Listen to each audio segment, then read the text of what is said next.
It was about 6 o'clock on Monday evening that the final step of a plan to break free from the Belize Central Prison was set in motion. More than 24 inmates, 28 of them broke free under the cover of darkness and into the bushes.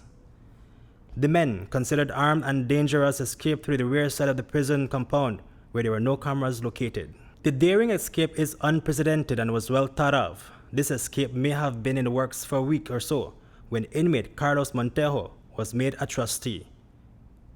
He is now being considered one of the 3 masterminds behind the biggest jailbreak in recent history. And to be honest, I don't know what went wrong, but I know that when we pick trustees, they have to look at things like their criminal history, things like their character and those kinds of things. But for some reason or the other, it would appear that the guard who is in charge of the area may have selected this guy to be a trustee. In this case, I think it was a full man. And I don't know why that particular guy, because if I were aware that he had selected him, I would have stopped it right away, but that was a decision that was made, I guess, last week. And it could be that from last week, Montejo was building trust with the guard, plotting the escape while no one suspected anything. It was about 1 o'clock that Montejo lured the first prison officer to cell 5 where the guard was threatened and tied up. What we know so far is that the prison officer at the administrative segregation of the prison was lured under the pretense that there was a prisoner that needed assistance. And the reports are indicating that when he went to offer that assistance, despite not being clear on what assistance was needed, the inmate that told him about the prisoner needing assistance followed behind, and apparently there was the other workman out at the time, and that workman hit him. And when he hit him, he took away a pocket knife that he had, and he went towards the office of the administrative segregation area, and he waited for the other prison officer who was busy out checking other cells. Montejo was assisted by co-masterminds Elsa Oseguera and Joel Sierra. The trio held hostage 3 officers, removed their uniforms, and tied them up. And when the prison officer reached the office, then he stuck him up with the pen knife and threatened to kill him. But I must say that the first officer, after he knocked him out, the first officer who was lured after he was knocked out, slightly unconscious, they threw him in a cell, and they took off his uniform and they put it on.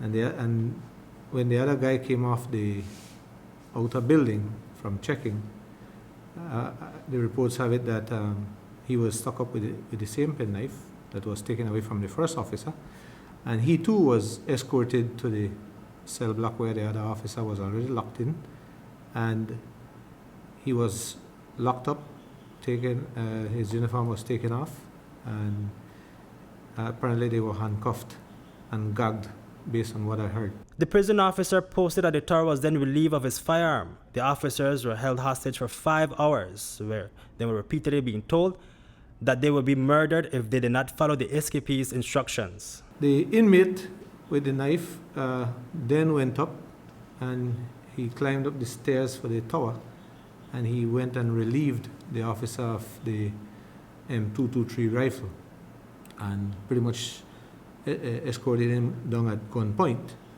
and also locked him up in the cell along with the other 2. So that is what we have on our hand, and they held them there at gunpoint from 1 o'clock in the afternoon thereabout to 6 o'clock thereabout when it got dark. Then they made their run.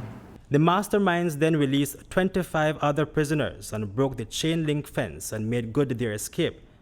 Prison CEO Virgilio Murillo quickly called Commissioner of Police Chester Williams for assistance. You would know that, based on what Mr. Murillo have said, that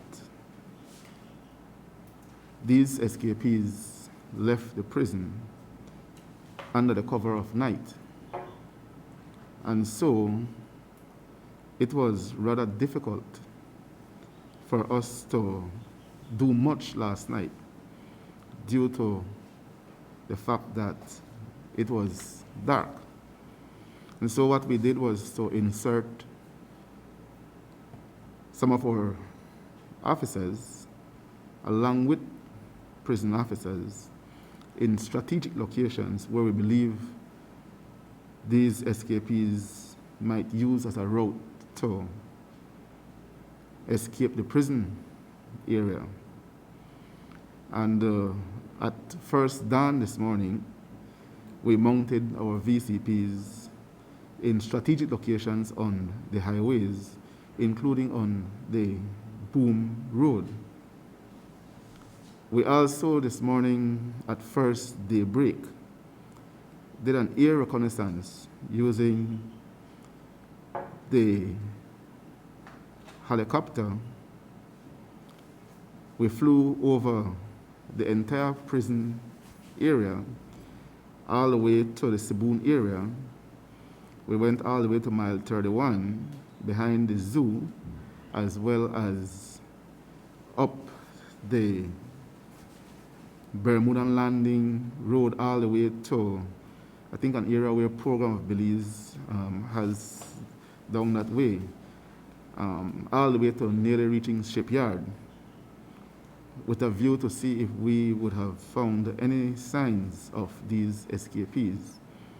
But that was to no avail. Meanwhile, as the prisoners continued to get further from the law's reach, they raided a residence in the area.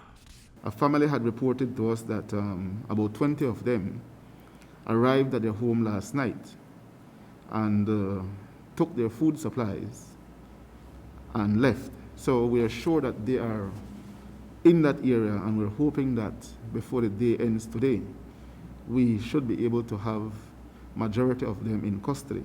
Reporting for News 5, Hipolito Novello.